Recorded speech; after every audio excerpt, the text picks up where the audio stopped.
Esteemed panelists, participants, colleagues, ladies and gentlemen, we welcome you to the fourth part webinar series on green entrepreneurship resurgence. Today, we have an exciting lineup of panelists who will share with us their valuable knowledge on the subject. And just for some housekeeping rules, we would like you to use the Q&A option to ask us any questions. We will have 2 Q&A sessions right after our keynote speaker, Professor Gunther Pauli, and then we will have a second Q&A session after our 3 panelists have spoken. In addition, we will offer you today interpretation in either French or Spanish. So on the bottom of your screen, you can click the interpretation button and choose the language you would like to listen to. And if you choose to listen to in English, then please just use the off function. So without further ado, we would like to give you the floor to Ms. Tatiana Krylova, Head of the Enterprise Branch, Division of Investment and Enterprise at UNCTAD. Ms. Krylova, the floor is yours.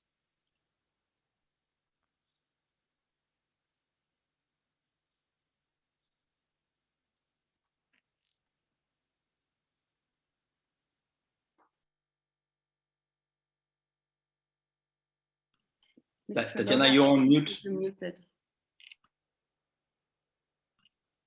Sorry about it. So I start again. Thank you, Julia. So dear Professor Pauli, dear panelists, dear Mr. Mayor, dear participants, and dear colleagues. Good afternoon, good morning, and good evening, wherever you are. I am very pleased to welcome you today to the 5th webinar under an overarching theme, the role of entrepreneurship in post-COVID-19 resurgence, which we organized jointly with our colleagues from UNITAR. The topic for today's discussion is green entrepreneurship in the MSME resurgence. MSME is micro, small, and medium-sized enterprises, as we know. In the previous workshops, we discussed how the role of entrepreneurship in COVID-19 resurgence can be enhanced by such means as digitalization, building resilient and competitive MSME sector. We concluded last year with a fruitful discussion on inclusive entrepreneurship and showed how it was economically beneficial for companies to tackle social issues and how it was socially beneficial for government, socially and economically as well, for government to give all people, regardless of their background, age or gender, an equal chance to exploit opportunities to create sustainable businesses. And this is, of course, most relevant in a time of a crisis, which is the one that the world and we all are experiencing today. So these 4 webinars that we conducted last year, altogether we all attended or followed on social media by more than 1,500 participants. And many entrepreneurs and policymakers have found the round of discussion very useful in promoting of their programs and also management of their businesses in the COVID-19 environment and beyond. So based on this feedback and this, as we discovered, demand on continuing with this sort of discussions, together again with UNITAR, we're organizing this a new series of 4 webinars, and we hope that we will achieve same objectives and also outreach with this new series of these 4 webinars. Today, we will discuss how green businesses and companies are coming up with solutions that have a worldwide application and can help to protect and save the environment, why they're urgently needed to solve the global and local environmental challenges for post-COVID resurgence in the MSME sector, and also in implementation of the 2030 Agenda for Sustainable Development.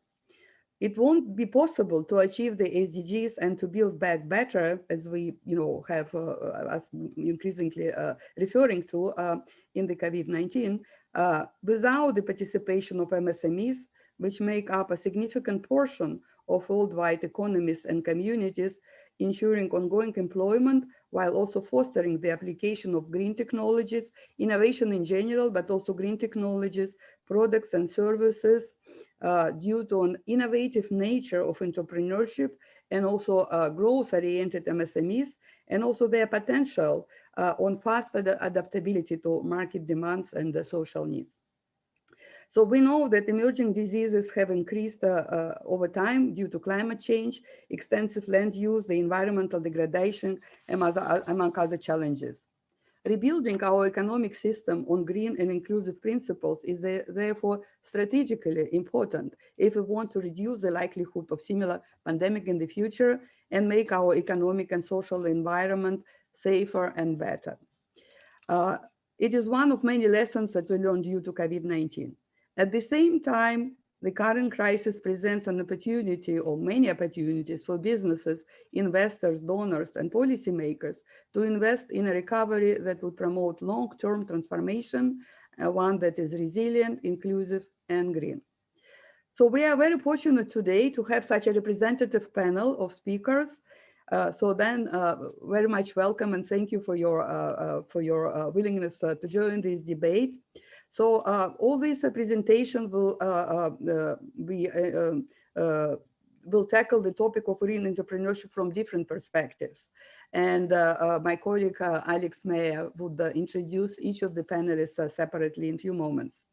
So, but all these presentations and discussions, of course, will be based on recognition of critical importance of micro, small, and medium-sized enterprises, and an evolving subset of what is called eco-inclusive enterprises as a main engine of local green and inclusive growth.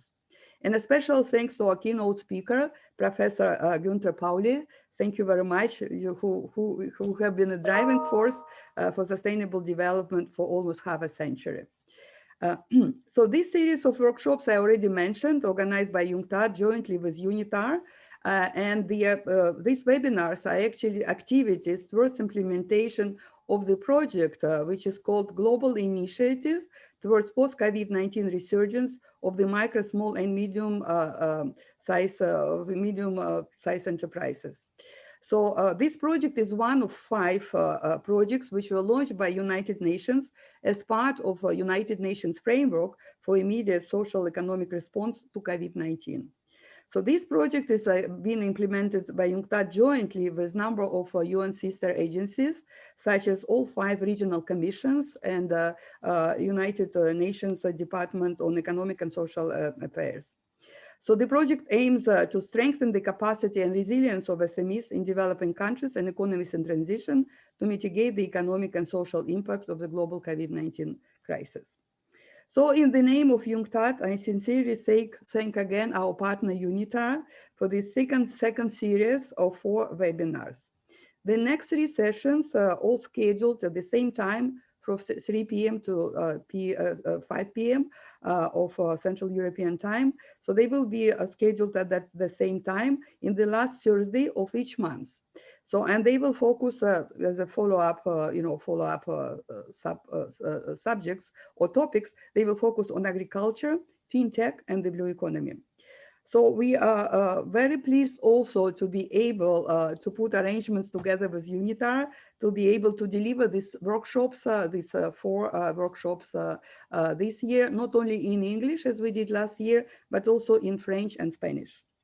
So, so I conclude here, and I really would like to thank again all the panelists and our keynote speaker to join this debate, and also all participants who are joining us. And we look forward to have an interactive debate, which would be also very informative and would again facilitate sharing good practices and would contribute not only for resilient, inclusive and green resurgence in post-COVID-19, but also building stronger SME and entrepreneurship sector of our economies moving forward. Thank you very much. It's back to you, Julia. Thank you so very much. And next, I would like to invite our moderator for a session, Mr. Alex Mejia, who is also our director at the Division for People and Social Inclusion at UNITAR and the head of the CIFA Global Network. Dear Mr. Mejia, the floor is yours. Thank you very much, Julia. I'll try to be brief because we really want to get to hear from the distinguished speakers. But let me just share 2 ideas. And one very much, we are all very much aware of it, is how this pandemic has changed everything and anything that we have known. Now, you see there this very sad number, almost 112 million confirmed cases as of last night, and yesterday evening, and then almost 2.5 million deaths. This is not only sad, but it has some economic and socioeconomic impact that we all understand. Now, today's event, and I couldn't thank enough UNCTAD. And as you heard before, this is the product of a cooperation. But focusing on entrepreneurship is part of the solution. And that's my second comment. I'm not going to read these slides, but we all need to rethink how this resurgence is going to be, how the new normal will be for us. And in that sense, now let me go to this slide because I would really like to portray the topic in this manner. If you start with a definition of green business, what is it that a green business is? You understand that this commitment that is required from any business, for that sake, regardless of the size of a corporation or a micro or small enterprise. The idea is that we adhere to principles of environmental sustainability in all the operations that a business or a business initiative will have, that we use renewable resources, that we try to minimize the negative environmental impact of any activity. And then there are several aspects to this definition that require elaboration.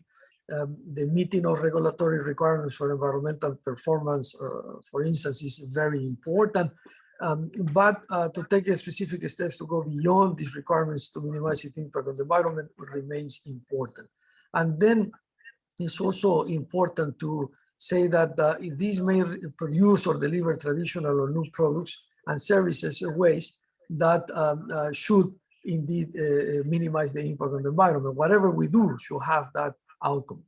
And finally, that we must strive to use resources and energies that have in turn been produced in ways that minimize impacts on the environment. So if you think of what is behind the concept of green business, it's a holistic approach of which I have mentioned just a few things. Now, on green entrepreneurship for MSMEs, what does green entrepreneurship actually mean? It means to foster the integration of environmental sustainability principles into successful MSME business activities, as already postulated. In some cases, this means that an existing MSME may adopt a green strategy incorporating new environmental sustainability goals and actions into its business actions to improve its business opportunities. That last part of this paragraph, when I was thinking about how to portray it, is very important. If I may say, and I'm just repeating something that our Secretary General has said several times, green business, green entrepreneurship is actually a land of opportunities. In the past, some people thought that this was not necessarily profitable. It is, and we are going to see, depending on how you measure the outcome of an activity. But in other cases, it means that new enterprises may be started that specifically target the provision of a green product or service for resurgence purposes. And the resurgence focus that we want to have here is important. What will happen ahead? How micro, small, and medium enterprises can actually benefit from thinking green, from developing green entrepreneurship activities. And you see there in this graph from the World Bank that rather simple but very important. The approach should be that when you are aware, then you focus on the demand and then you find the business opportunity, but in this green approach that I just mentioned. Next, please. So the second idea that I wanted to tell you, and just in passing, is that depending on the region where you are, and particularly in LDCs, SIDS, and LLDCs in landlocked countries, in least developed countries, in the small island development states, to become a green entrepreneur, many people had assumed in the past, is more difficult. There is perhaps a lack of proper environment. There is perhaps a lack of support. We tend to think at the United Nations is the opposite. We think that the sky is the limit, if I may say, when someone with an idea and a vision to become an entrepreneur actually find the way to empower herself or himself, I actually think that those ideas come to light, and we hope that they come to light in this green approach that I just mentioned. So it is about empowerment. It's not only understanding what is green entrepreneurship, but it's also understanding how we can actually empower ourselves. In that sense, UNCTAD has done an impressive work that on behalf of UNITAR, the other UN agencies represented here, I would like to express our congratulations because we do appreciate what they have. There are very many resources that we are going to hear throughout the conversations today. And with this, I will finish this introduction and let's go now to the most important part of this program that I will have the privilege of moderating. I would like to now offer the floor to our keynote speaker, Mr. Gunther Pauli. Mr. Pauli is an entrepreneur first and foremost, an economist, author. He is a member of the Club of Rome and served 3 years since 2017 as an elected member of its executive committee. Mr. Pauli has served also as an advisor for governments of Spain, Argentina, and Italy, and is the founder of the Zero Emission Research Initiative that most of us will know. Professor Pauli, it's quite an honor to have you here with us. The floor is yours. Welcome. Pues muchas gracias, señor Mejía. Thank you very much, Tatiana. What a pleasure to be here. And, you know, I'm speaking to you from Bucaramanga, Colombia. You caught me in between two different trips, and I am speaking to you from the airport. I hope the connection will be fine. It is a bit of a challenge to set it up, but a pleasure to be here, and thank you for the invitation. But I warn you, I'm not a diplomat. I speak straightforward. I talk as an entrepreneur. We play ball. We don't comment playing ball.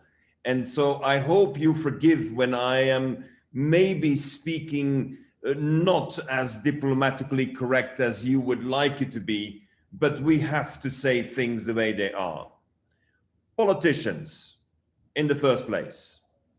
Most big business, in the second place, has stopped doing anything over the past year. You know, it is amazing when you have a common enemy, and we could say that the COVID is a common enemy. If we have a common enemy, you must mobilize people and not lock them down. And we see some very perverse effects of the lockdowns, which have been passing through the minds of politicians without ever considering the social, the ecological, and the business impact. We have destroyed medium-class enterprises like we have never seen before. Destroyed. The whole tourism sector, the whole hotel, restaurant, small-scale businesses. You know, it is a disaster that these decisions have been made by eradicating millions of entrepreneurs who have been trying to get their families forward. And this is, to me, the first message. Entrepreneurship has been asphyxiated by not very considerate decisions. And I'm not going into the details of the decisions because it is not in my culture to criticize the past. It is my culture to look at the future and say, how do we move forward from this? Lots of inconsiderate decisions. And let me just put the finger a little bit harder on there. We do not only have a COVID pandemic, but we also have a suicide pandemic. In my country, Belgium, we have one operator of a cafe or a restaurant, suicide every day, We are in a pandemic of suicide, and unfortunately, our governments are focusing on one number, but not considering society. So society must take responsibility. And society means civil society. When in June and July last year, I had the opportunity to visit 12 cities of France in 15 days, having 48 meetings with civil society, respecting all the rules and regulations that were imposed. We reached out to more than 10,000 French people in order to say, what are the opportunities around you here and now? Because this is what we need. We need not only entrepreneurship, we need entrepreneurship here and now. Hic et nunc. We need entrepreneurs who are able to see that in spite of the disaster around us, we have a responsibility, not just an opportunity, but we have a responsibility to turn the situation around.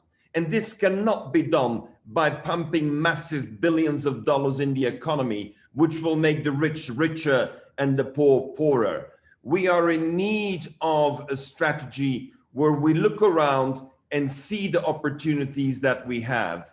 The opportunities are unlimited. I'm here in Colombia in the department of Santander. Santander is known for its cacao. Santander is also known for its very good coffee. But let me give you an example of what we have witnessed by visiting farms one after the other. I'm visiting the farms because I believe that the new entrepreneurship is more coming from the periphery than from the center.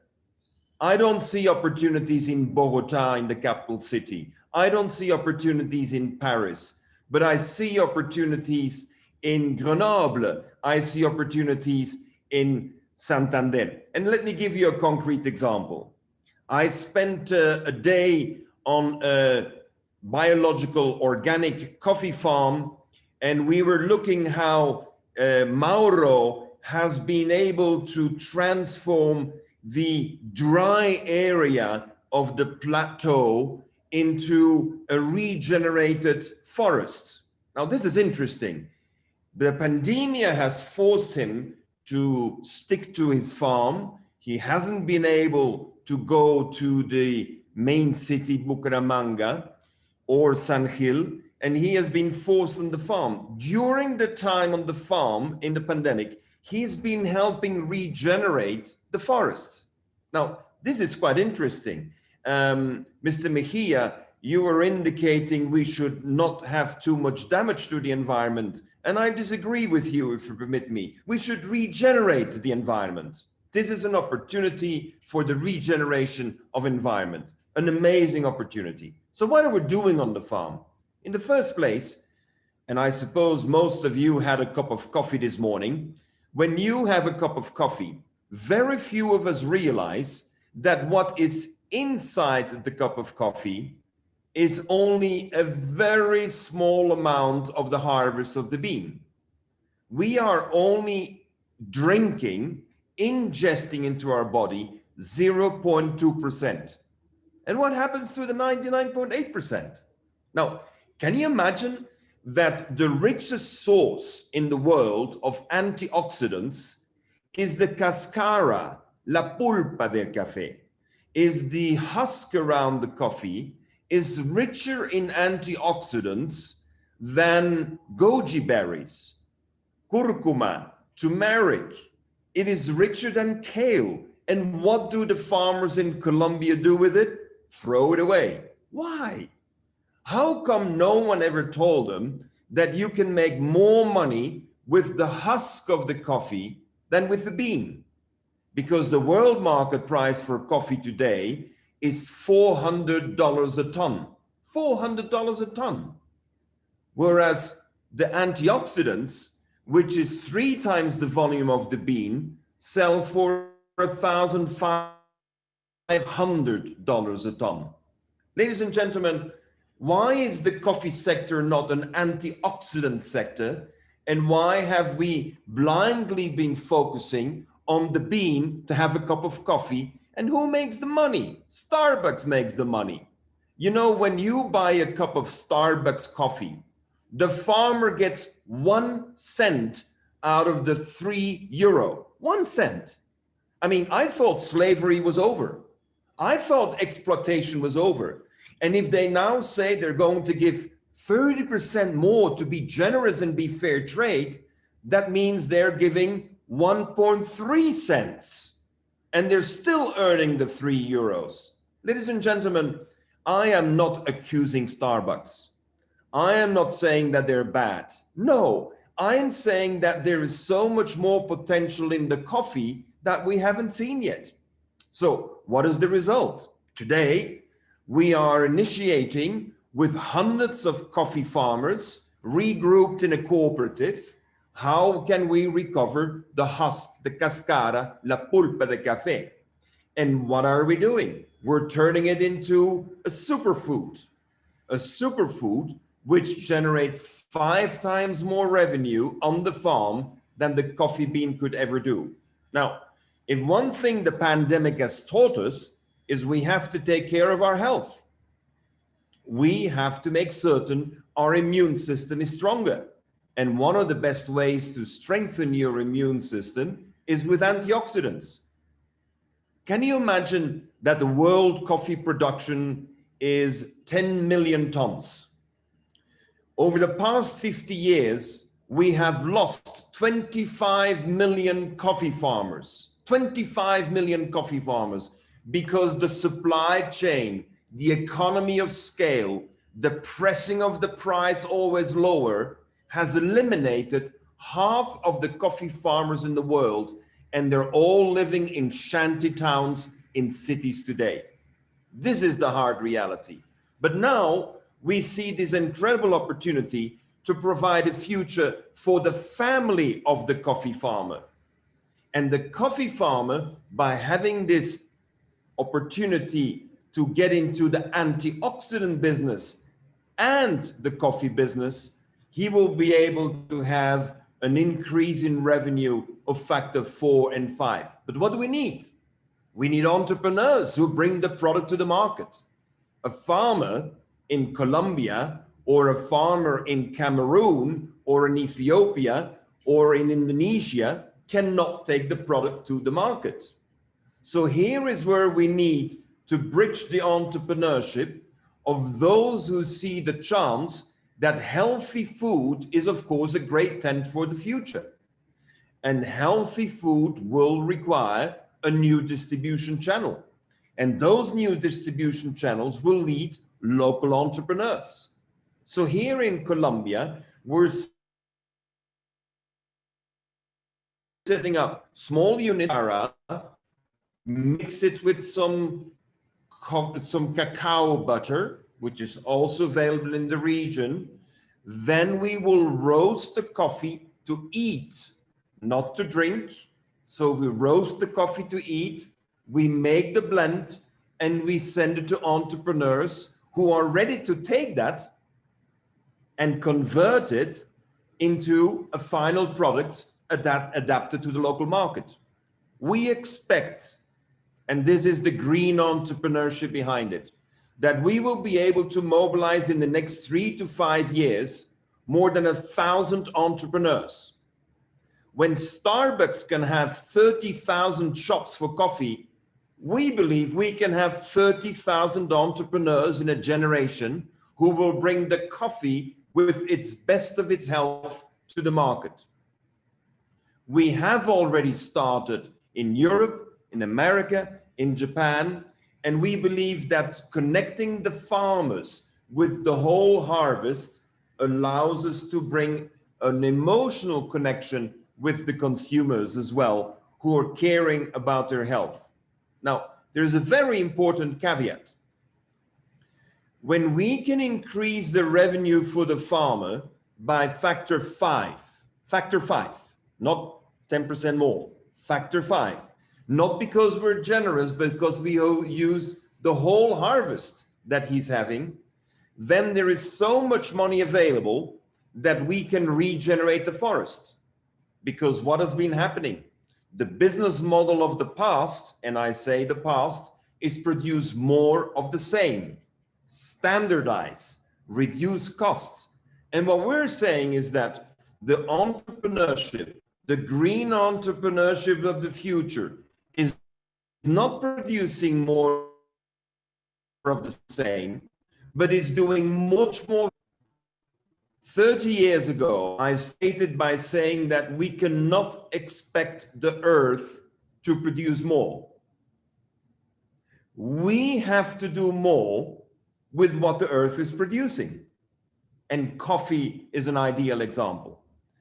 I believe that this simple case of coffee can allow us to see how we regenerate forests, because the best coffee is farmed under a canopy, not in the bright sun. Coffee needs shade.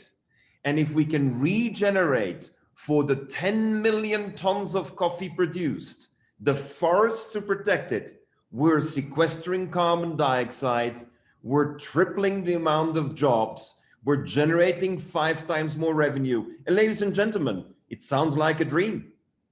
Now, dreams are there to use, to implement, and to pursue. And this is what we have been doing. I've been very fortunate to be very involved in pioneering initiatives. It was in 1994 that the United Nations University in Tokyo invited me to head a think tank to prepare for the Kyoto Protocol. So from 94 to 97, I was leading a think tank. How could we have a zero emissions economy? Now, it was strongly supported by the Japanese government. It was very strongly supported by the Japanese government, but unfortunately, at the Kyoto Protocol, America and Europe had decided on a cap and trade, and the initiatives that we had proposed were set aside. So it was UNDP, United Nations Development Program, that took up a portfolio of my initiatives and started promoting through the res reps around the world these programs. And we have been very successful in implementing quite a few programs. This is how we evolved with our think tank, accessing new technologies. And let me just share with you a slide showing some of those new technologies that we're working on. But before I go to that page, let me just remind you that for me, green economy, and I call it the blue economy, but the green economy, in the end of the day, cannot operate within the same business model as the traditional economy. Because the traditional economy is economies of scale, is competing on price, is standardization. And that means that if you want to compete worldwide by being the cheapest, you're going to have to cut the corner. You're going to have to cheat somewhere. If it's not on taxes, it's on the ecology or it's on the social side. So we need entrepreneurs who are not only in favor of entrepreneurship, but an entrepreneurship with a new business model. And that new business model is that you will be focusing on responding to local needs, that you will use what is locally available, you will have more value added and not the cheapest, but the value you generate is so much more. You will have resilience as a priority and not efficiency, and that will allow you to build a local community with value added resilience, where people are actually using the best of their abilities. Now, let me share with you a slide. If you can see this following slide, then you will have an idea on some of the technologies that we're talking about. It's not only about coffee and only about our opportunity to use the whole harvest. Here you see 10 of our technologies on which we are very focused. And let me just pinpoint a few of those for your interest. One is artificial intelligence and robotics. Now, what you see, and the quality of the picture may not be so fine, what you see is a kite. Now, I don't know if any of you is kite surfing, but this kite allows you to pull up in the air, and by pulling up in the air, you have a yo-yo effect. You remember playing with a yo-yo? We all played with a yo-yo. And we knew very well that if you come to a point, you have to do click. And when you click, it goes back up and down. This is exactly what is being translated in artificial intelligence. What you're looking at is a kite that works like a yo-yo, up and down, generating power. Generating power at 3 cents kilowatt hour. When this container arrives on a site, you will have power within 30 minutes by flying a kite that is operating like a yo-yo. Ladies and gentlemen, we can have 1,000 entrepreneurs putting up kites using a technology that works. Let's move on to another technology, internet over light. I do not know why everyone is so fascinated by 5G. It doesn't work very well.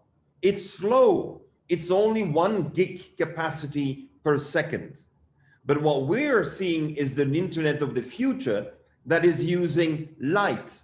Now, we know light is the best available infrastructure around the world. Now, if you're changing your light bulb to an LED, a LED lamp, saving 80% of the energy, then over LED lamps, you can put a internet transmission of data. Oh, interesting. Means I can have internet over my light system. This is quite revolutionary. The technology has been implemented. It's available already on the market. In 2 weeks, I will be in Morocco, and we will be presenting in Morocco how you can have internet at 10 times the speed of your 5G, how you can control your data by having saved 90% of the energy. So we think that the democratization of the internet in the future is going to be a very important political objective. But if you rely on 5G, which is very expensive for the poor, for the people who do not have the resources to pay a monthly quota for 20, 30, 40 euros per month, then the internet over light will be a tremendous opportunity. I think that this technology is a very interesting one.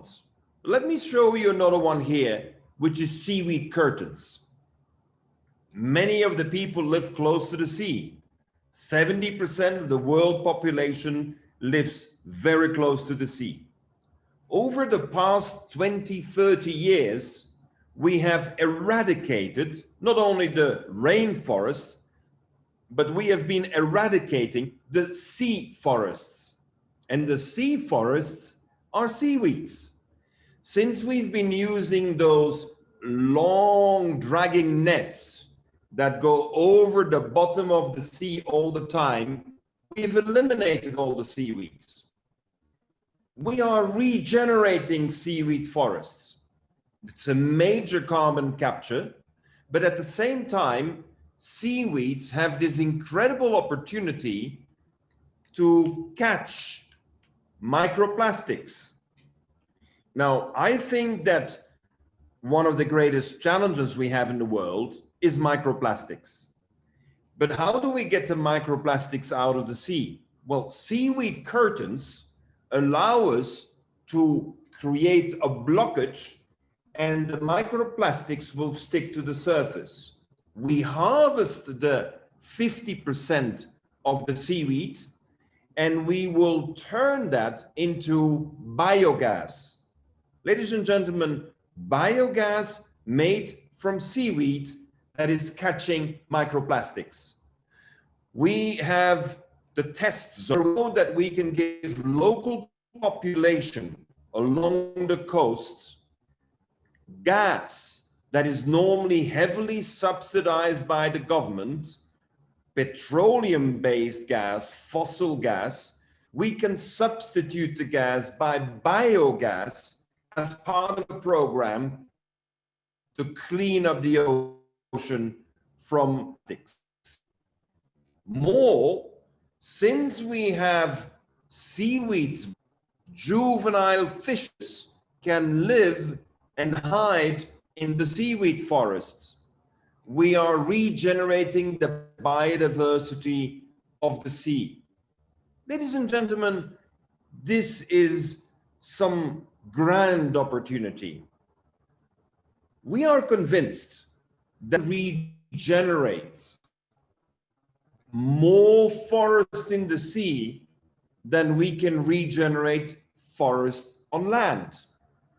This means grand opportunities for entrepreneurs who like to see not only gas being locally available from local resources, but also increase the presence of fish to recover the overfishing and at the same time have a massive carbon sequestration.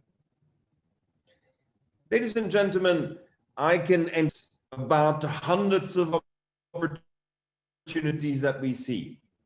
We have one major obstacle, not enough entrepreneurs. We have been teaching young people to avoid risk.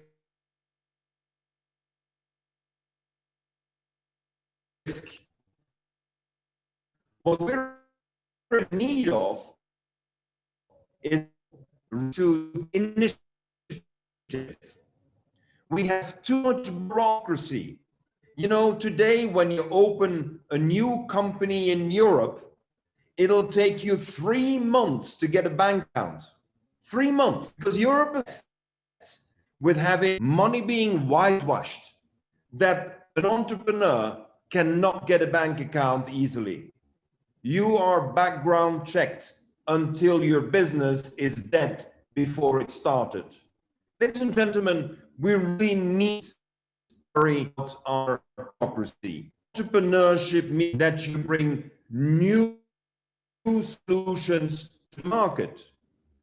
Bring new solutions to the market, ladies and gentlemen, then you're in need of an easier market than we're giving. Here, the cover,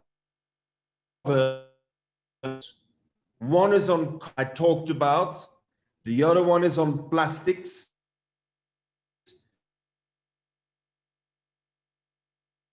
And mentioned on light solutions in it. Ladies and gentlemen, we want entrepreneurs with generation of OC. Innovation so that the system doesn't know what to do. Let me give you an example. Coffee solutions. The cascara, the outer side of the coffee, which is full of antioxidants, is classified by the European Union as a novel food. What does it mean? A novel food cannot be processed in Europe, cannot be sold in Europe. And I'm going to the Commission of the European Union and I'm saying, are you guys crazy? This outer side has been eaten in Ethiopia for 1,000 years. It has been used as a drink in Africa for 600 years. And you're telling me the Europeans can't have it because it's a novel food? In order for the farmers in Colombia or Cameroon or Indonesia or Madagascar, in order for the farmer to register the outer side of the coffee, which is a bomb of antioxidants with the European Union, it'll take at least 200,000 to 300,000 euros and 18 to 24 months of bureaucracy. Ladies and gentlemen, this is unacceptable. America accepts the cascara, Japan accepts it, Australia accepts it. Why is the European Union blocking the access to the market of something called a novel food? I don't understand it. And this is why we believe that very often rules and regulations were made without thinking about the ramifications and the impact. I'm putting pressure on the European Union also through this channel that they get rid of this novel food for coffee concept, because they're making it impossible for entrepreneurs in Europe to take initiative. They're making it impossible for third world countries, farmers, to access this value that is appreciated by the market. And they are forgetting that because the Europeans didn't eat it, that doesn't mean the rest of the world didn't eat it. Plastic solutions. We want to regenerate the forests of the sea. We only operate with local seaweeds. We have a data bank of 1,400 seaweeds that grown in all seas around the world, depending on culture, depending on geography, depending on ecosystem. In order to get a permit to plant seaweeds that were there, we have to spend time and money to get a permit to repopulate the forests of the sea. How is this possible? How it comes that governments impose on regenerating a forest in the sea a bureaucracy which is the same as mining the sea? I think we have to be very aware that we are in need of a different logic. And light solutions, the beauty of light is that it's totally unregulated. Here we have no impediments of governments. Light solutions means you put in the light bulb, you connect to the internet, and you eliminate the Wi-Fi. It's healthier for you, it is faster, it is more secure, and you control your data. Ladies and gentlemen, we are in need of entrepreneurs who see the opportunities, and at the same time, we need governments that are aware that fast-tracking and accelerating entrepreneurship means being much more flexible on the implementation side, particularly if we are talking about entrepreneurs for the common good. For me, green entrepreneurs are not just people who want to be rich fast. Green entrepreneurs who want to be at service to community, who want to regenerate the environment. We need this green entrepreneurship. And sometimes the entrepreneurship takes very interesting frameworks, like being committed to the regeneration of life. Let me give you another example of a local entrepreneurship of a very simple type, but that has a major impact on the environment. Sea turtles. Do you know that the sea turtles are a very critical indicator of the health of the oceans? Many of you may have seen the sea turtle with a straw in its nose. Many of you will have seen sea turtles with their eyes full of microplastics.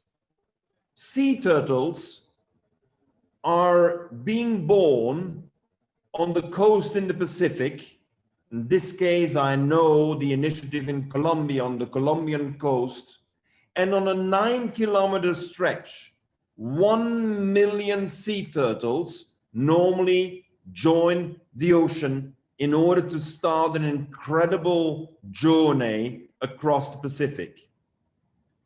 In 2020, not 1 million, but only 25,000 sea turtles left the beach for the coast. Why?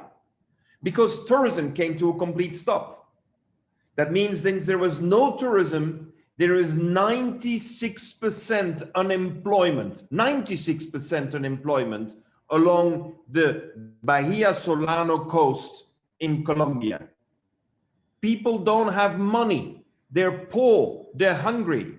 So when a sea turtle comes back after 15 years to the same place where it was born, and it lays 100 eggs, you have people fighting for the eggs to eat because there is hunger.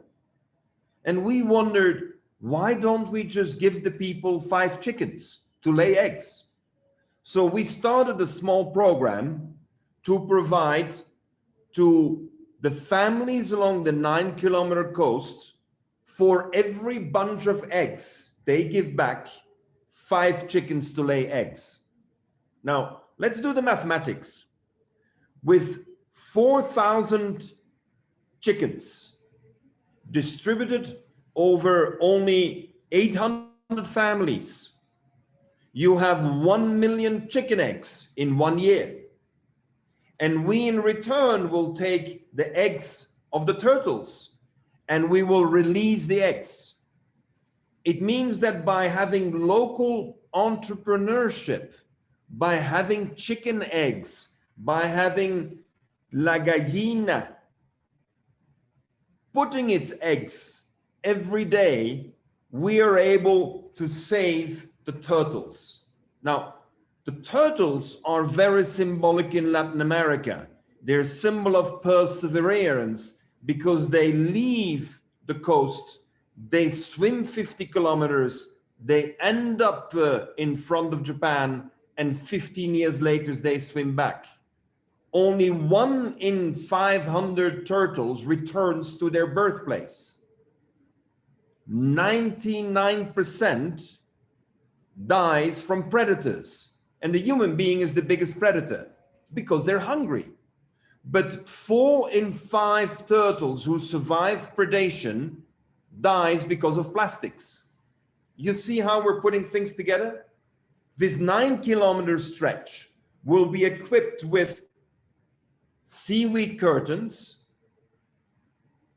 By having the seaweed curtains, we're able to block the plastics. We will generate the biogas. We provide the livelihood with the chickens and the eggs, and the turtles can go back and have a place to hide before they go to the big trip to across the Pacific. Ladies and gentlemen, we need to think of entrepreneurship that regenerates life, entrepreneurship that generates livelihoods for communities. And this is why we're in such big need to put the SDGs central. The SDGs are not a theoretical framework. The SDGs need to respond not by 1 and 2 and 3 objectives, but when you look at a community development where we work with our entrepreneurs, we need to have all 17 SDGs implemented in parallel. It's quite ambitious, ladies and gentlemen, and I know it is ambitious. But my experience over the past years is that it is perfectly possible to move along those lines. I have been working very intensively with local teams around the world so that when we, for example, have the plastic solutions, we have a special adaptation of these plastic solutions for Japan. Japan is suffering dramatically from an excess of plastics into its waters. It's affecting its fisheries, it's affecting its oysters, its abalone farming, it's affecting life along the coast. And therefore, we think it's very important that, as Mr. Mejia said clearly, there are many opportunities. We need to create portfolios of opportunities. And here you see the cover of my book in Japanese, where we're bringing a portfolio of opportunities for Japanese business. But at the same time, in 2 weeks, I will be in Morocco. And in Morocco, we will be presenting 10 possible grand opportunities for entrepreneurship in Morocco, using what Morocco already has, transforming polluting businesses into businesses that are conducive to growth, to jobs, and regenerate the environment. Ladies and gentlemen, sometimes I'm being asked, where do you get all the ideas? Where is all the inspiration coming from? And I think it's very important to sometimes look around and imagine some incredible pioneers. When I met Ai Futaki, who is an apnea diver, who dives with the whales and who's able to swim and dance with the whales. I cannot imagine that we have plastics floating in the ocean. When I see the work that Adriana Murray is doing, who's preparing for her space mission to Mars, where we have to survive with the energies that we can get in impossible conditions, I'm saying that if Adriana Murray can do that for Mars, we can do it on Earth.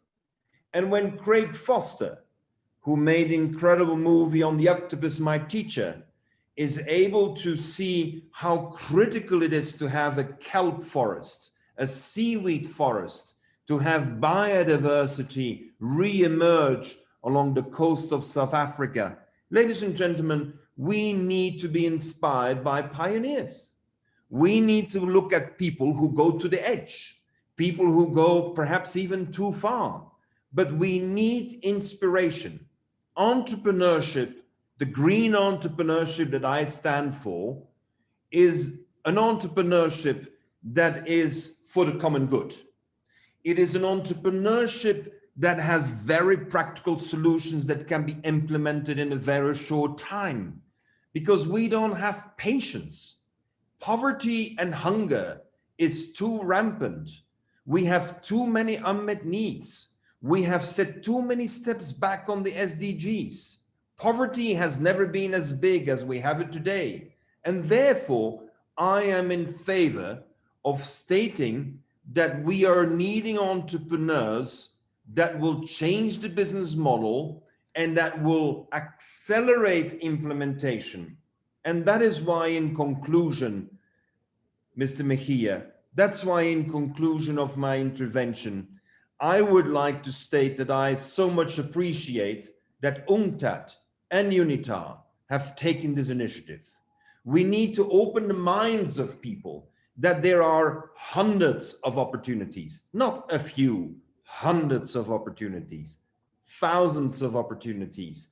And if we realize that we have thousands of opportunities, we will realize that we need more entrepreneurs, and more entrepreneurs who do not write the business plans, who do not focus on the discounted cash flow analysis, who are not worried about the market shares, but the entrepreneurs who will make certain that basic needs are met in the local community, that we can bring the latest technology of the internet with all respect for data protection, that we bring the latest access to renewable energies while we're playing with a kite. Ladies and gentlemen, we need to have initiatives that permit us to see that the world is on track to a much better world.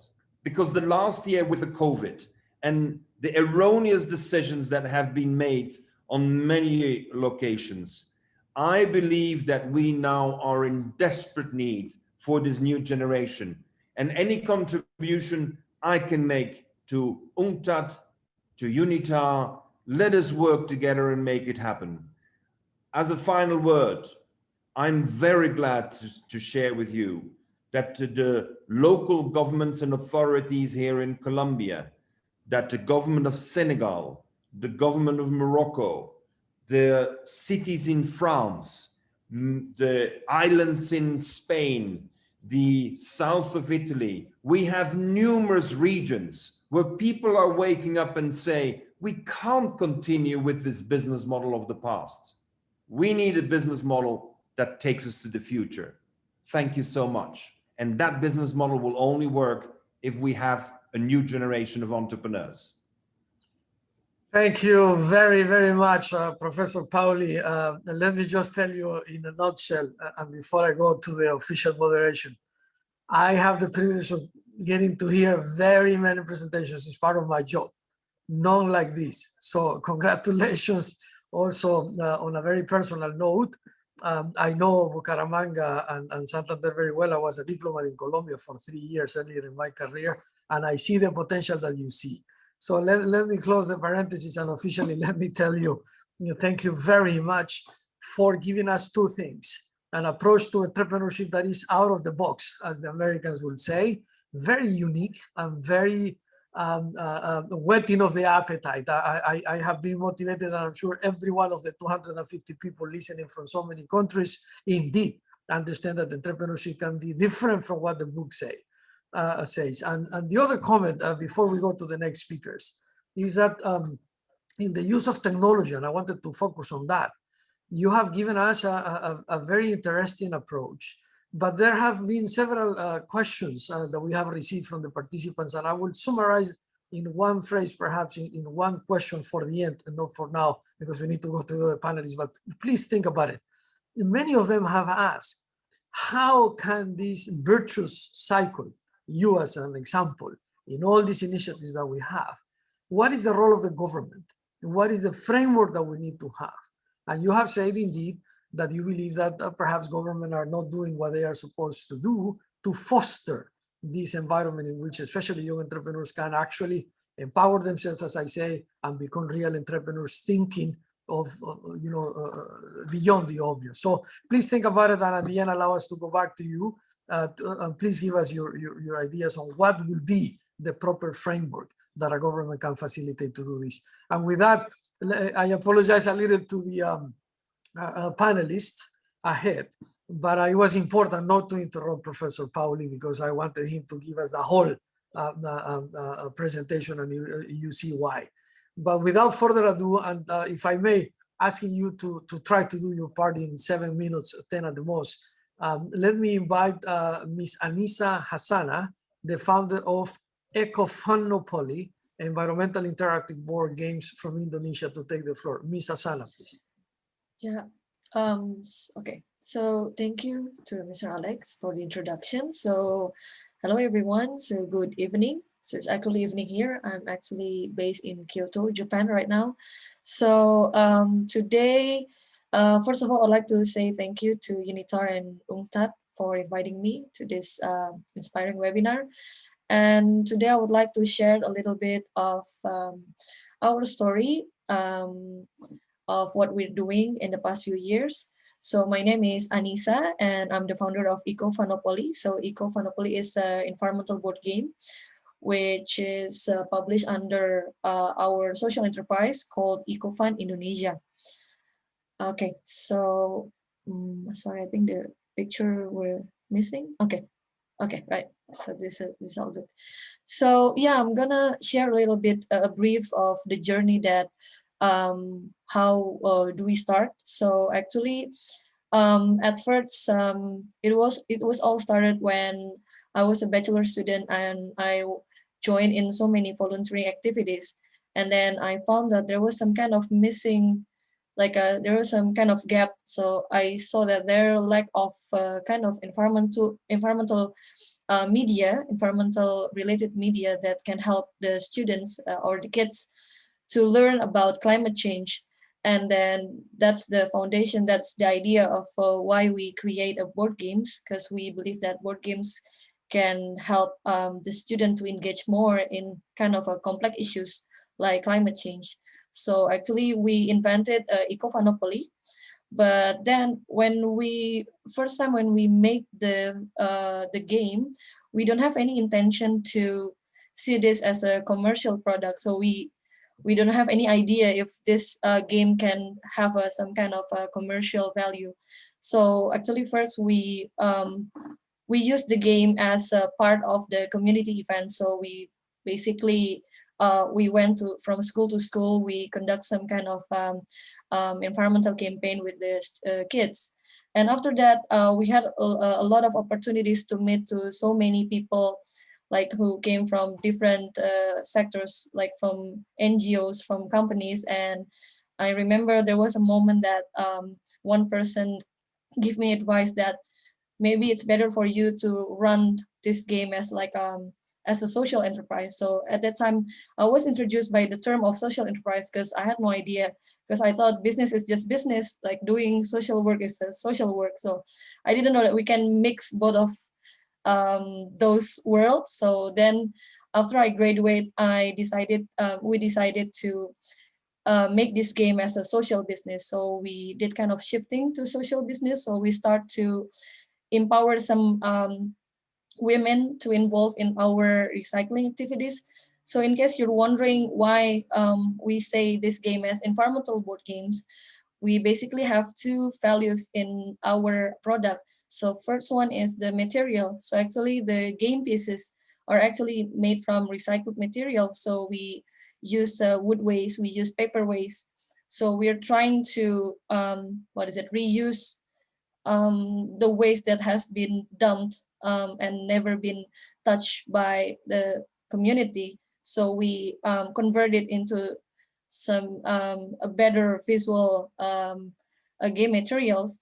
And then the second one is actually, of course, the content. So we bringing the science-based content into something more fun and engaging learning experience through the games.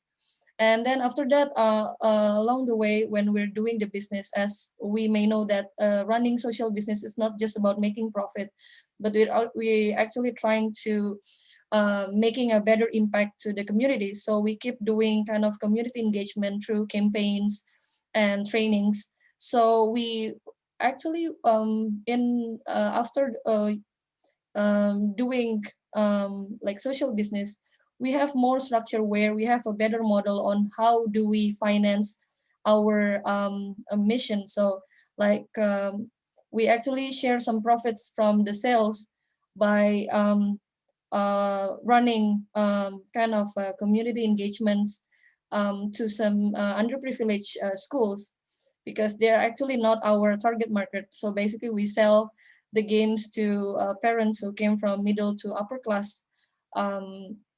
But then we share some of the profits to support the kind of education to the underprivileged communities. And after that, during the COVID, so we had to do business pivot because we have to adapt into this new normal condition. So next. And so speaking a little bit about revenue model, so this is actually the game. So this is the Eco-Monopoly. So we, in the past few years, we have developed several series, and yeah, we're mostly developing a game more about environmental issues, such as about carbon emissions, waste management, flood preparedness, and until water sensitive cities. And we also have translated the game into several languages. And then for the revenue model, we actually sell the game as a retail product to our customers. But then the second one, we provide like a service, like a training and workshop programs.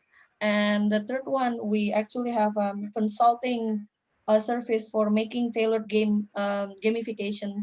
So some of our clients are actually came from some prominent organization like UNEP, UNESCO, the Red Cross, and etc.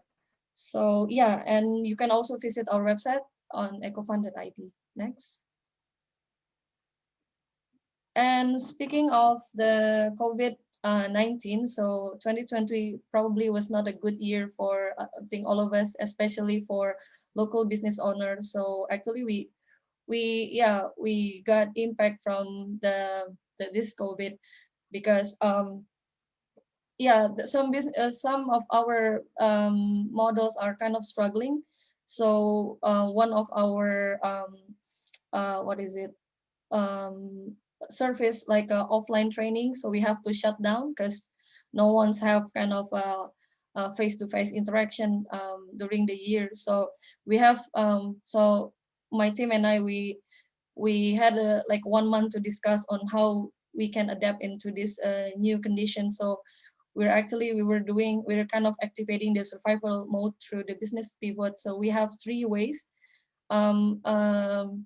that we did last year. So first, we made a customized product. So from our existing product, we actually make kind of like a I don't know how to say, like making a sub product from the existing stocks. But then we try to look at our customer about what they need, and we can actually provide them as long as it can generate some cash flow. And then the second one, we run a charitable shopping. So we run a campaign called Pay As You Wish. So customers can buy the game, then they can set the price, but so they can pay more or they can pay less, and we can share some profit to support the women who got impacted by the COVID.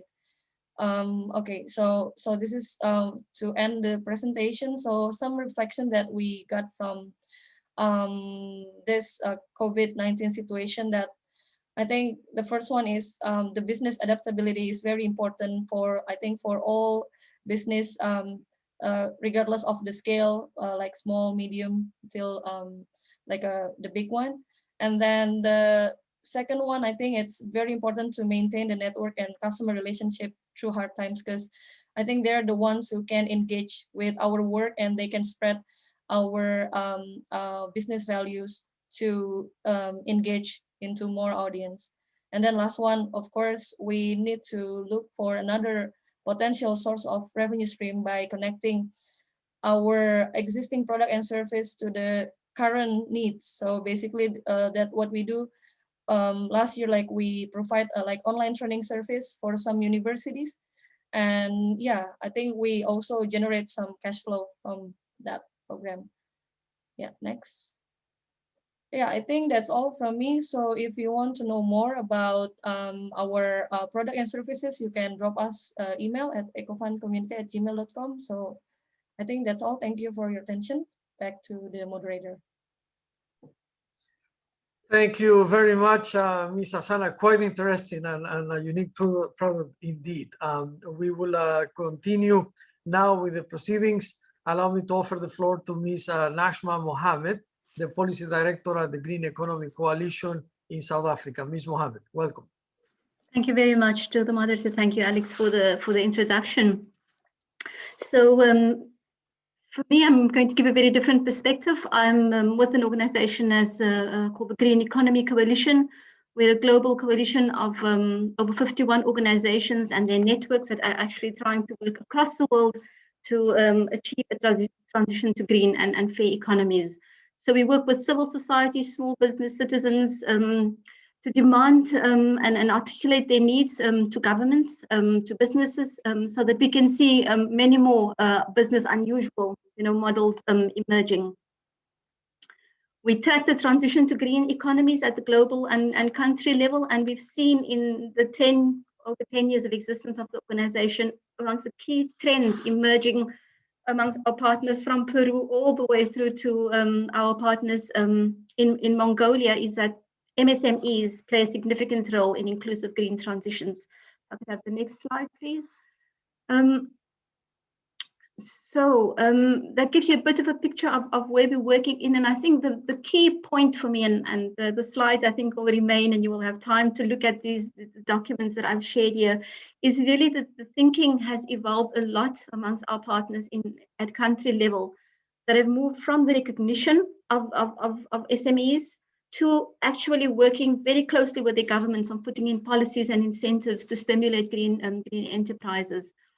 I think also it's interesting to share, we won't find one definition of what a green enterprise is, but our network members have come up with ideas of a local green enterprise that very much captures what has actually been said by the previous two speakers, that they have to have a social benefit, they have local impact, and they meet local needs. So you can see in the events and some of the key moments in our network, we had a declaration issued in 2017 by partners that was focused very much on the recognition of green enterprises. And then our meeting in 2020, which was our last face-to-face meeting, was really focused on what ecosystems you need to support green enterprises. And then we made quite a pivot, as you've heard in the discussions as well. We were part of a global consortium that pushed for the recognition of small and informal enterprises, both in our response measures to the COVID-19 pandemic, but also that they become part of the kind of recovery that we put on board. And what I want to share with you today is really the outcomes of a global policy roundtable where we had national, local, and stakeholders working for global organizations coming together around the topic of COVID-19 recovery and small enterprises, and some of the insights that emerged from that meeting. If I could have the next slide, please. The challenge to opportunity, again, I won't speak much on this. We've heard the importance of the role of micro, medium, small and medium enterprises constituting 90% of businesses globally, accounting for 50% of jobs worldwide, drivers of innovation, as we've heard from the examples, job creation, social cohesion. And I think that really speaks to the term local green enterprises, that they have multiplier effects at local level. I think it's also important to note that they are critical in the impact on the environment, and it's one of the sectors that we need to really work hard towards changing. But even pre-COVID-19, only 3% of global climate funds were reaching enterprises. And so we know from our work with our partners that accessing finance, showing these new business unusual models are not the easiest, to get to unlock, funding. This is a uniform message from our partners that the pandemic has hit small enterprises very, very hard. And this is just a message from the ILO that more than 75% of small businesses are experiencing or expecting a reduction in revenues throughout 2020. And we see this unprecedented national stimulus and public spending, but a lot of our initial research showing that very little is reaching SMEs, and even less is supporting them to adopt greener business models or to produce green products. So the challenge, while I'm cautiously optimistic, is huge still to get access to the funds that are available. Could I have the next slide, please? So this one I think is particularly important for me because I've been working in the environment climate sector for my whole career, and I guess none of us we heard. I've actually been reading a book on climate change recently, and was published pre-pandemic, and was speaking about the danger of the likelihood of pandemics happening.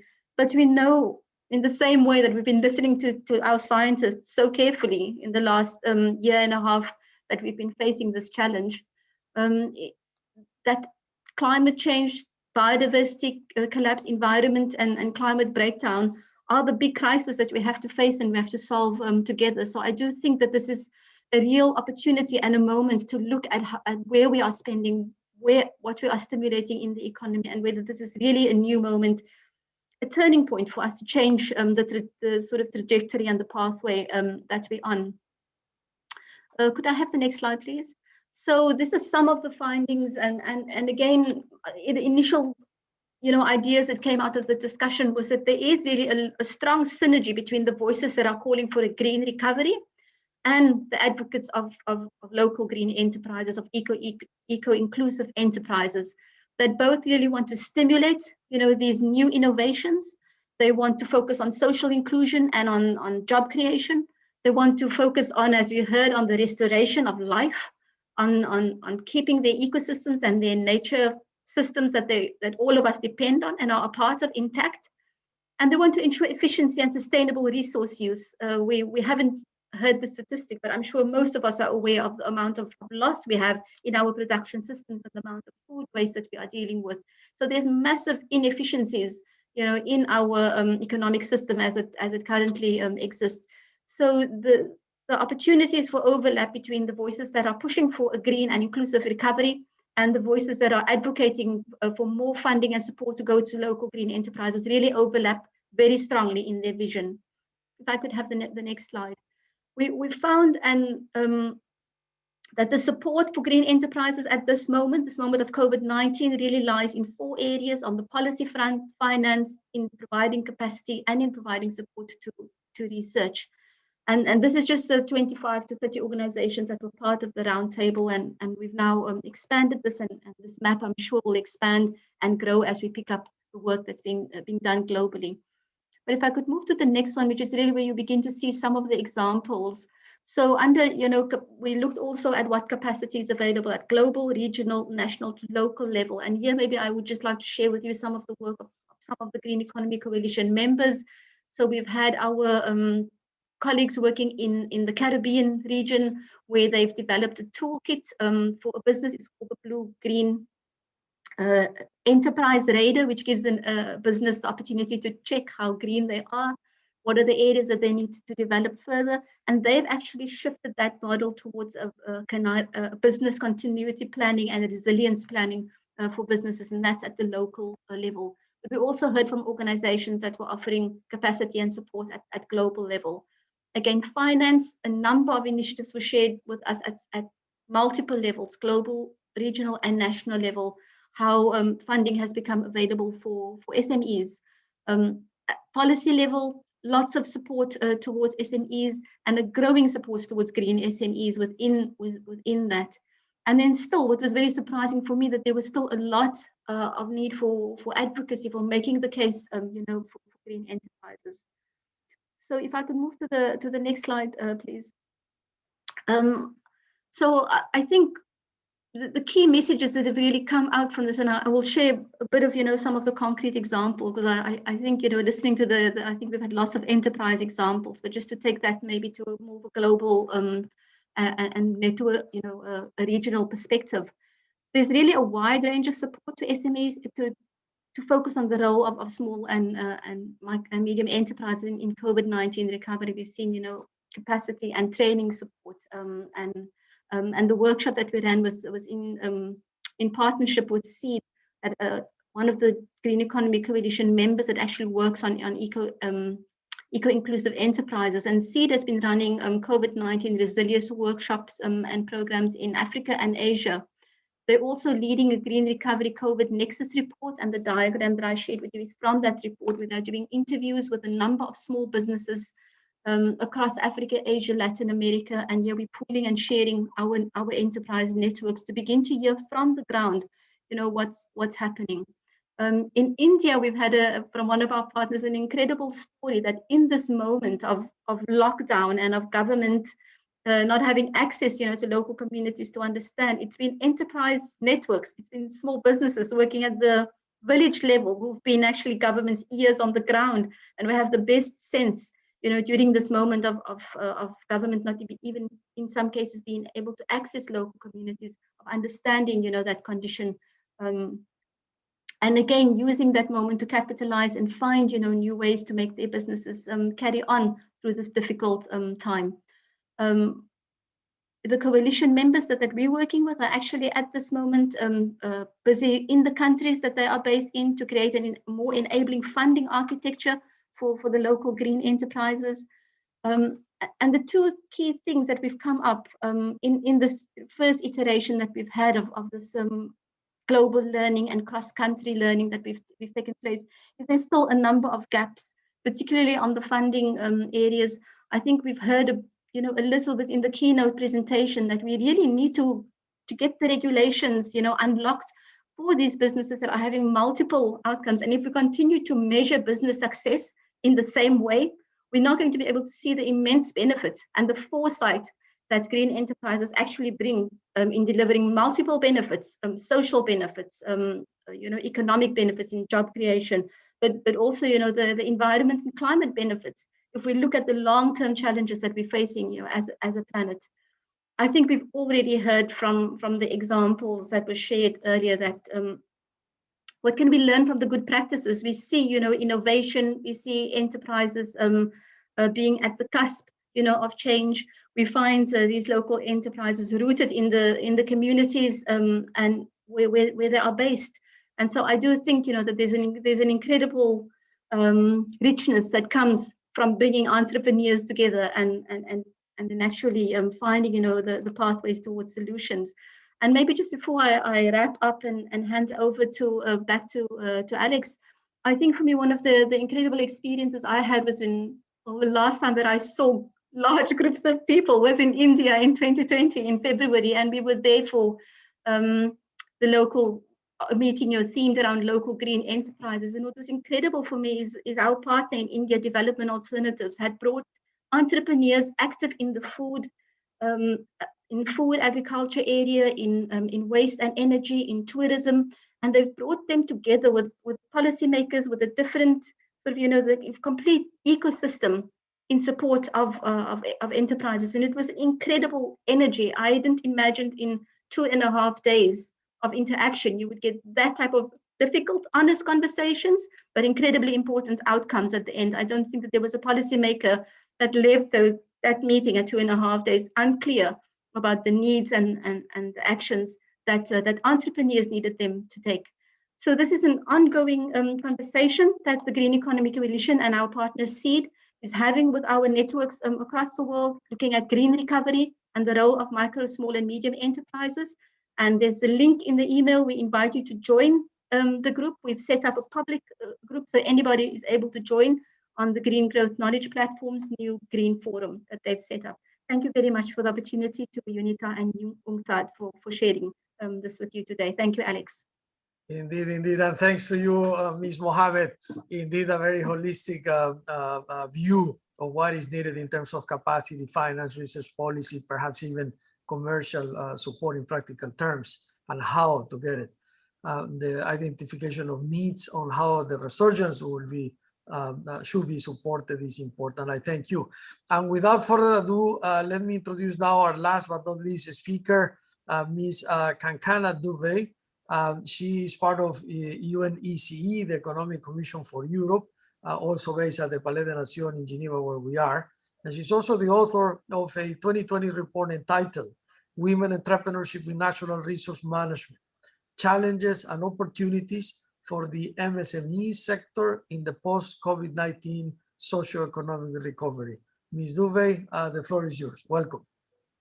Thank you. Thank you for giving me this opportunity. I would like to share the findings from my research on the opportunities for women entrepreneurs and the dynamic and important role they can play in building a green and sustainable economy.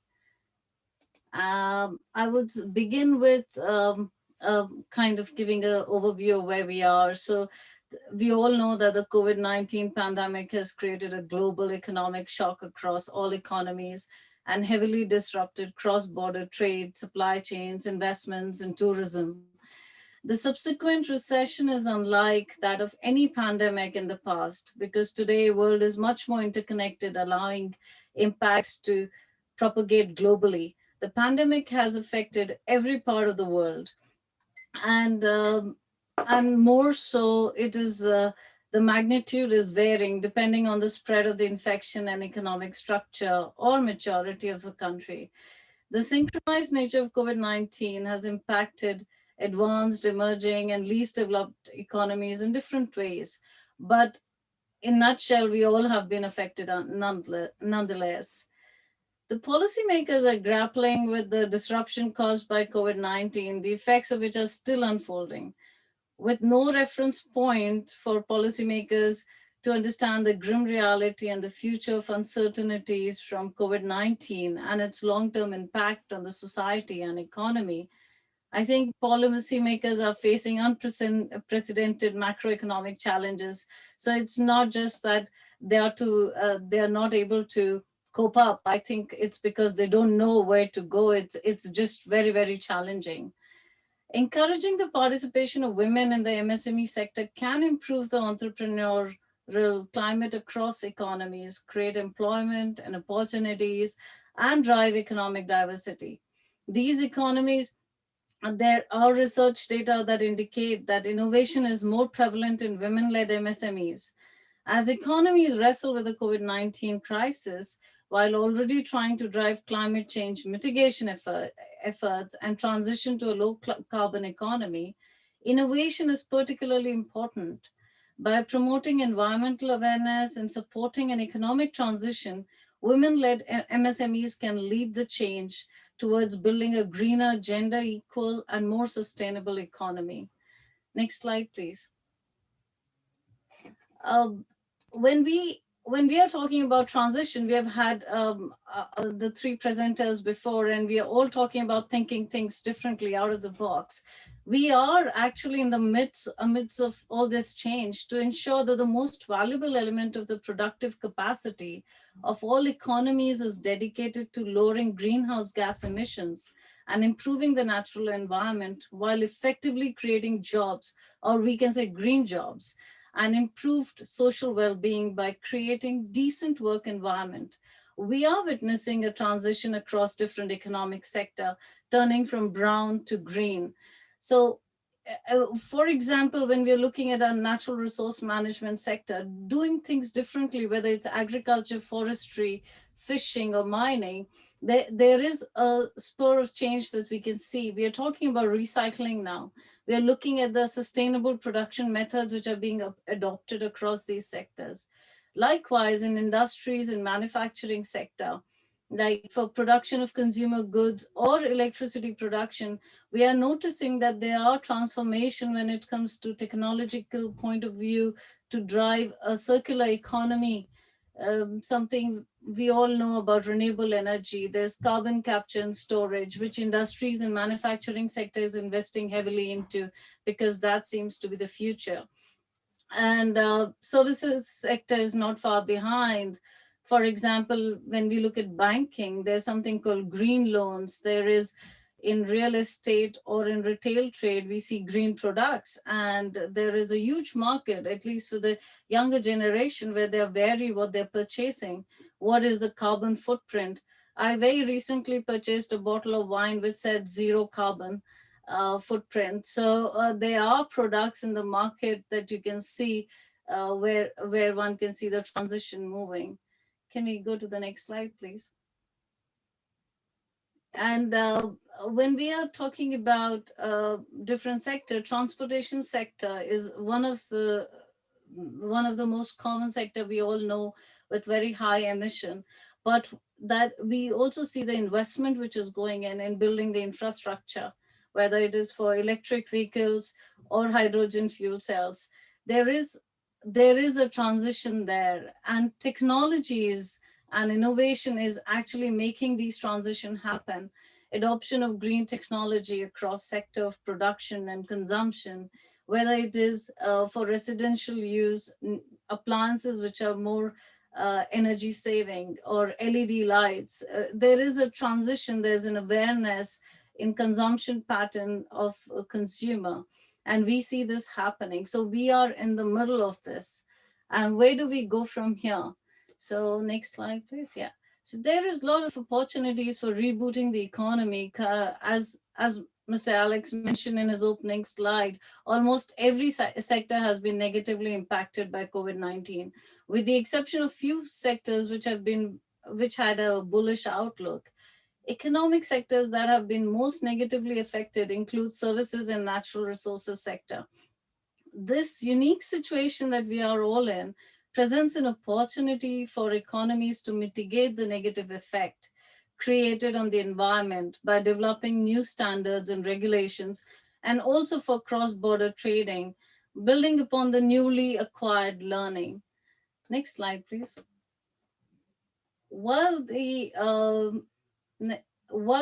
opportunity exists for women entrepreneurs in all sectors of the economy, there are few that can be considered as particularly well suited as MSME. Several opportunities for women to participate in the economic sector, such as industry, manufacturing, remain, if not directly, then through ancillary services.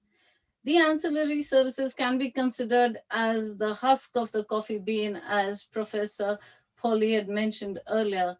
It is a tendency to overlook at these opportunities. For example, when we look at mining sector, we just look at the intensity of the sector and we think it is a male-dominated industry. But if you look at the ancillary services that you can create with, for example, by saying knowledge-intensive services, these services can support this sector.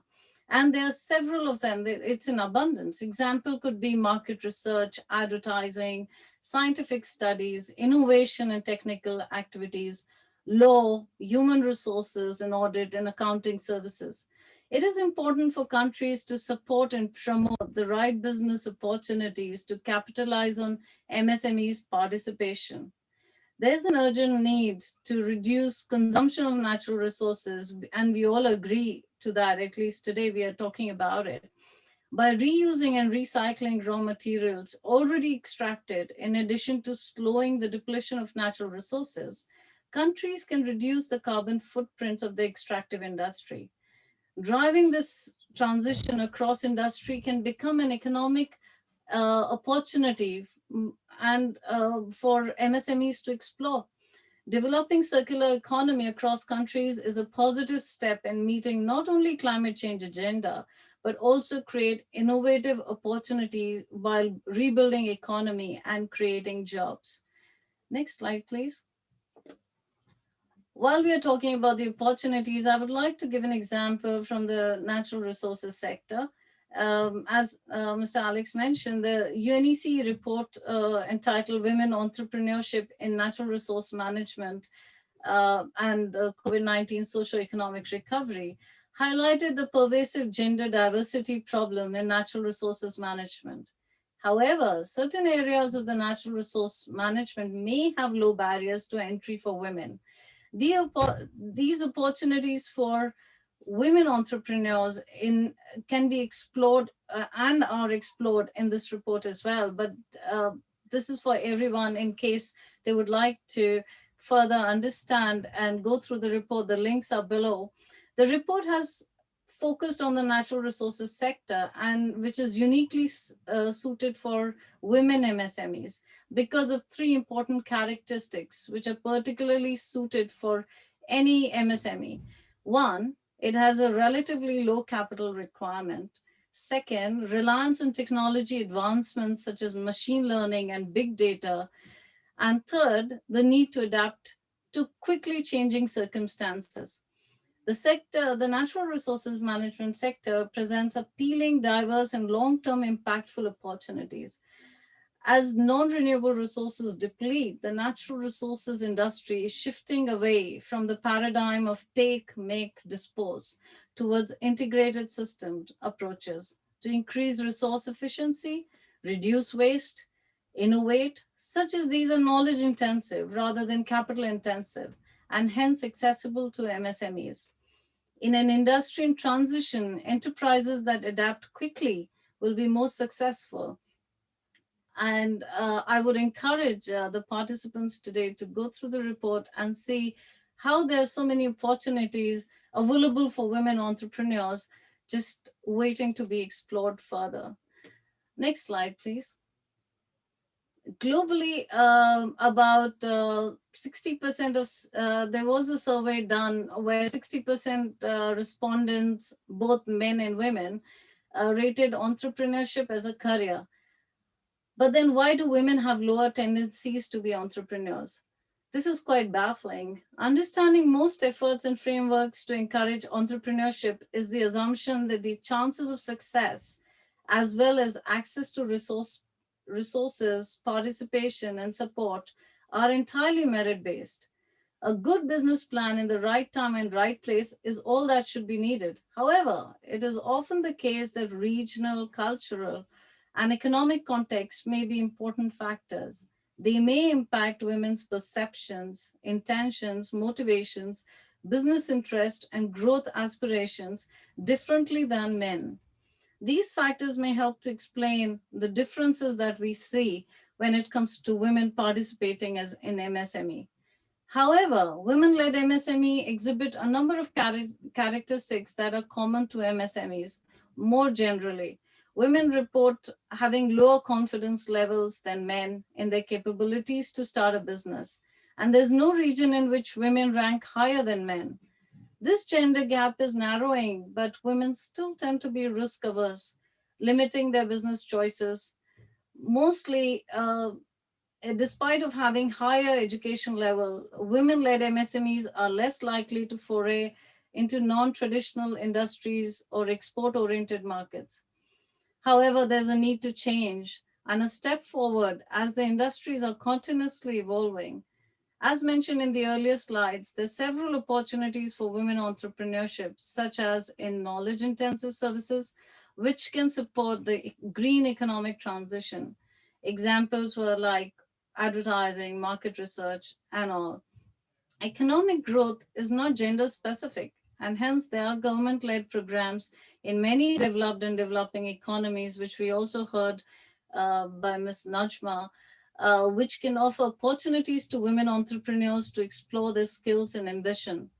The COVID-19 pandemic has caused a dramatic shift in the business as usual approach and created new opportunities for building back better. That includes innovation, green growth, and sustainable development.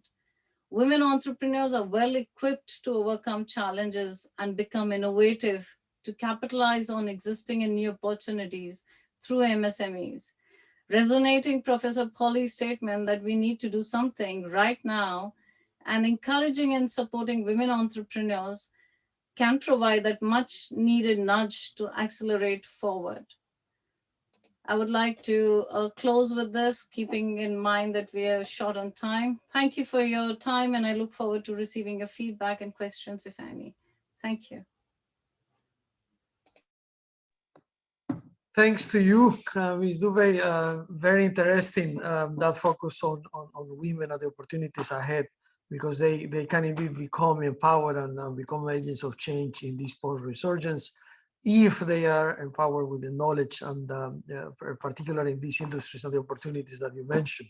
So I want to thank you. And then I want to very briefly mention, we have questions I've been reading on and off. 22 questions, perhaps 23, from Denmark, Burkina Faso, Ghana, Haiti, Kenya, Colombia, Seychelles, Zimbabwe, etc. Quite impressed with the questions. And because unfortunately we have run out of time, I want to apologize to all of you, but I want to summarize this in two things based on what you have written. One, I already asked Professor Pauli if he can give us some very short remarks on what should be the framework, what should be the appropriate framework, the role of government as to empower MSMEs and innovators to actually bring forward these ideas and bring them to fruition. But the second thing that people have been asking is also how perhaps engage better at the local level. And Professor Pauli gave us, and several of you, not only him, excellent examples of how to mobilize, how to convene, how to empower, how to point at the resources, how to actually make a difference in the life of people that just have an idea, a desire and a passion, and to empower them, as I say, to bring this to fruition. So Professor Pauli, if you're still listening to us, can you give us some comments on what should be the proper framework? He was at an airport. Yes, so sure. Yeah. I'm listening. I'm listening and I'm following. I'm just saving bandwidth. We have created a new initiative with several countries to create what I call an innovation zone for the common good. It means that if I am developing a zone along the coast and catching microplastics, generating biofuels, creating opportunities for biodiversity to come back, we should have an innovation zone very much inspired by what used to be the tax-free zones, the export zones. I mean, governments created special frameworks for industries to develop in a tax-free zone. Why don't we have an entrepreneurial zone where the typical regulations don't work because they were never designed for the common good? So the zones for economic growth and innovation for the common good is where we should have these entrepreneurs develop together. In the Netherlands, there is an initiative called Blue City. And in the Blue City is where an old defunct tropical swimming pool was converted into an accelerator where many of the rules were very flexibly applied. We need entrepreneurs to have an empowering environment and not a bureaucratically limiting environment. Entrepreneurs, the green entrepreneurs for the common good, are not multinational corporations seeking a tax deal. There are entrepreneurs who want to respond to needs in society. And that to me is the framework we have been proposing. Thank you very much. Very useful. I know that we have some government officials and policymakers also listening. And it's very important to better understand what should be the role, the framework, and also the considerations that you mentioned. Now, on the second and last thing, to any of the three presenters, any comments on how to better engage with the local, at the local, local, G-local, all these things that we ruminate here, that we deliberate, all these resources that we know, all this potential that we are debating about here, sometimes just don't distill to the person on that small community in the middle of Santander department, as Professor Pauli was telling us at the beginning, that actually need to know, need to have the access to finance. This, if she is a woman, as Ms. Duvey say, needs to know how to empower herself and so on. So any of the three presenters, in addition to Professor Pauli, Ms. Mohammed, Ms. Hassana, Ms. Duvey, how to empower the local? Any comment, please? Yes, Ms. Duvey.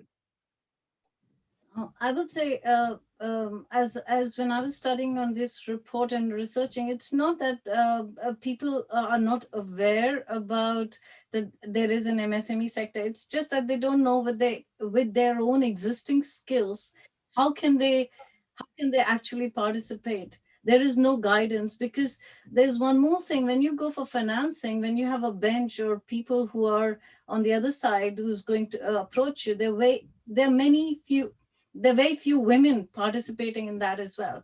So there is a need for mentorship somewhere. There are several things that we need to do, but I think there's a lack of mentorship. Like when you look at UNITAR and UNCTAD, it's like you go to someone and there's someone connects with you and talks to you, but that is something lacking when it comes to the bureaucratic sector, and as Professor Pauli mentioned. And I think they need guidance. You need somebody to talk to assess you, to be able to tell you how your plan will work, or what is it that you have, what are your skills, what do you lack, whether are you ready to explore these opportunities, or you need to build yourself better. I would just say that on top of my head. Thank you. Indeed, Alex, if I very could much have- on point. Yes, Ms. Mohammed, please. If I could have, 10 seconds, I know you are running out of time. For me, I think one of the best ways, that enterprises voice can come together is actually, as we hear, from farmer to farmer, from business to business, that learning and that coming together. And I've seen incredible examples in Peru, the network that the green enterprises set up so that they could lobby government tripled in 2 years. In India, the entrepreneurs actually formed an association of enterprises working in the green construction sector, so that they were able to lobby the local and the state government for a legal change, for a law to change, so to create an enabling environment for them. And I think that there's a lot of agency, in that collective. Sometimes entrepreneurs choose to come together as cooperatives, or they market together, or they lobby together. We've seen in our experience in working with our national partners, that coming together of entrepreneur voices, whether it's facilitated through a civil society partner or a local partner, is really where the magic, comes together, and you begin to see and understand the importance that they have in economic prosperity at the local level. Indeed, and I love that you use the word magic. That's what we need. Any last words before I give the floor to Ms. Tatiana Krylova to give us some concluding remarks? Any last words from you, Ms. Hassana? So yeah, I think from my perspective as an entrepreneur, because I've been working with women as well in my local community. So I think by giving them kind of opportunity, but I think give them kind of flexibility to involve in this green economy activities. I think because I saw some women who work with us, actually they are kind of like they act as the father in the family. Sometimes they also have to earn money. They have to take care of the family, feed the kids. So I think it needs to be kind of a very flexible opportunity, not just kind of very structured. And let's say if we can give a training, it has to be based on their needs and their time availability. So I mean, sometimes there are a lot of programs that cannot be adjusted to their own schedule. So I think just give kind of a flexibility. Yes, indeed. And that's another important factor when engaging and empowering to understand the local realities and adapting to them, as opposed to expect them to adapt to whoever is trying to empower them. Very good. This has been a fascinating conversation. I'm always very happy and privileged to be a moderator and to get to hear these things and to push you a little But I thank you sincerely on behalf of UNITAR to all of you speakers today for helping us to communicate what we needed to communicate and for motivating the more than 200 people that have been listening from so many countries. And with that, I would like to now pass the floor for concluding remarks to Ms. Tatiana Krylova, our partner at UNCTAD. Tatiana, please.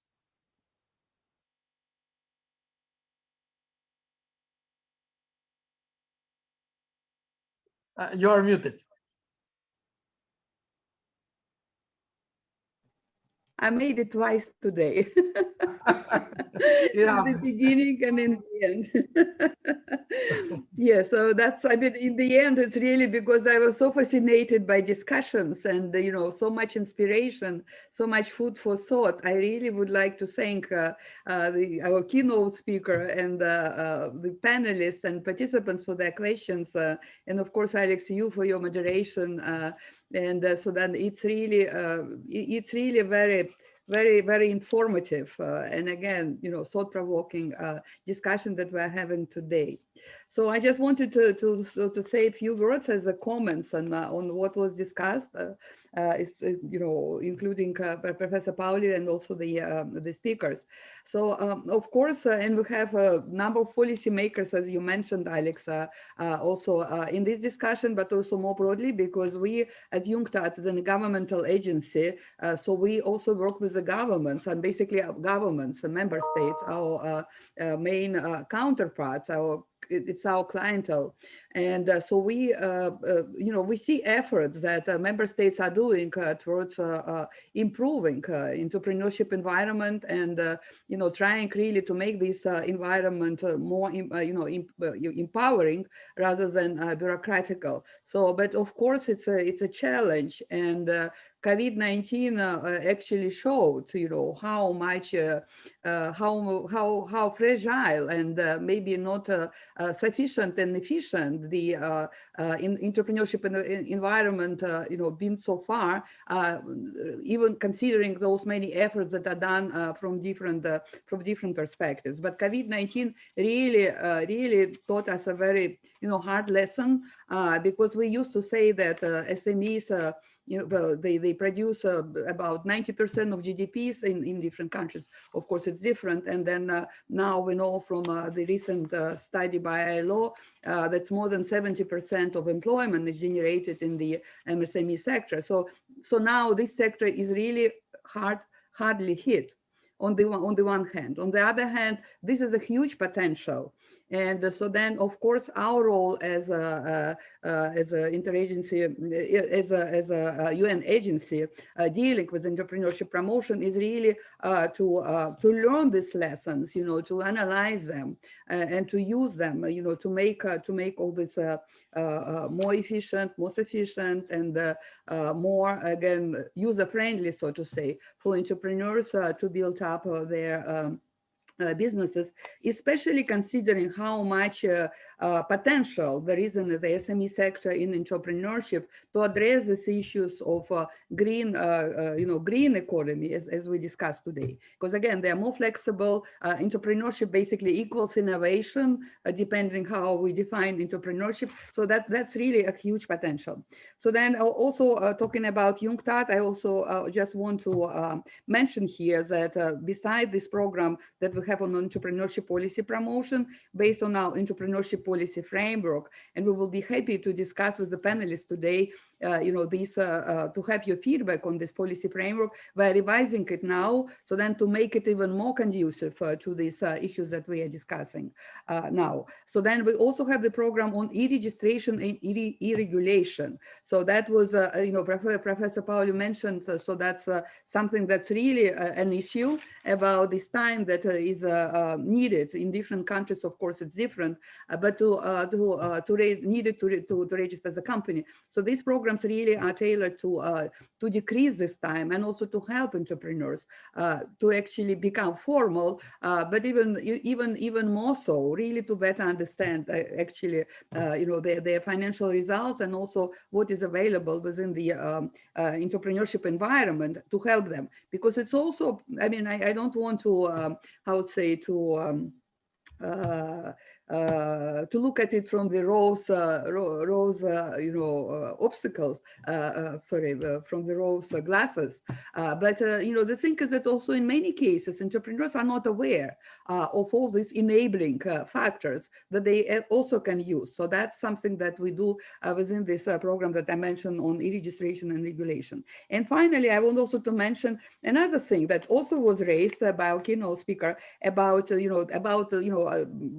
hundreds of opportunities, about things that are around entrepreneurs when I'm talking about, of course, green entrepreneurship. But I want to say that, we have a program which is called Emprotech. We mentioned it in our previous webinars, and we actually have a number of participants from our Emprotech network in more than 40 countries. So it is based on facilitation and enhancing core competence of successful entrepreneurs. And one of key competence, which is also a key challenge, is skills to spot opportunities. It's really a special skill of a successful entrepreneur.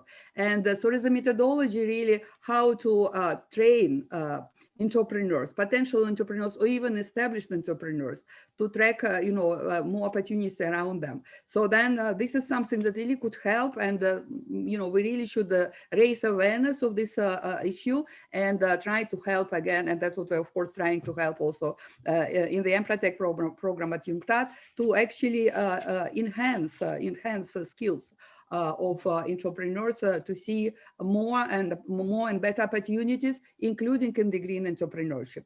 So, and then also another thing is that, teaching about avoiding risks. Entrepreneurs, they don't avoid risks, they take calculated risks.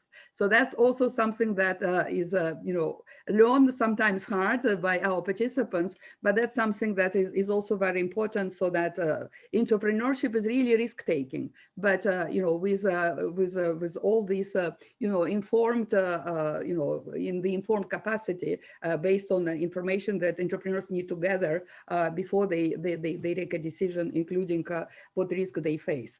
And final thing I want to say here that, and I really appreciate the comment that made by the professor about entrepreneurship, green entrepreneurship, not about becoming rich. That's really about, expanding the opportunities and looking for some solutions for society and for the future. Actually, through entrepreneurship, and you could see the banner behind me, Emprotech inspiring entrepreneurship. And what we actually facilitate in this program is that we explain participants that, that's also based on studies. So what the studies say that, it would be very unlikely that a person would become successful entrepreneurs because he or she wants to become rich. The richness and this money that are, earned as a result of activity is some sort of a measurement of success. But success comes because there is inspiration and because there is some bigger picture and opportunities that entrepreneurs spot, and then they facilitate their skills to actually make it happen. So that's all very much, close to what we do. And I really appreciate that we have this meeting of minds and common thinking, about how to spot the opportunities, to build these skills together, to facilitate enabling environment where governments and policymakers really play a very key role, same as entrepreneurs. So actually, it's a double-sided formula of success. And so we really look forward to our further cooperation. And again, I would like to thank both of our teams, UNCTAD and UNITAR team, and also you, Alex, again, thank you for making this discussion so interesting and engaging. Thank you. Thank you to you, Tatiana, especially thank you for that last effort to portray all these resources for the participants that are still with us. Thank you to all of you, the speakers and participants, for your stamina, for your endurance. We have gone way beyond the time allotted, but it was an excellent investment. And last but not least, again, thank you to UNCTAD, to Philippe and colleagues, and thank you to my own team at UNITAR, Marta and Julia, and particularly to our interpreters. You did an excellent job today. I have been listening in the 3 languages that this has been offered. With that, dear friends all around the world, thank you very, very much. You can follow this again on YouTube if you put the exact name, in the search window, you will be able to reproduce these deliberations. Thank you so much. This is the end of this webinar. I wish you a good day. Bye-bye. Thank you. And see you next time at the next See you webinar. next time.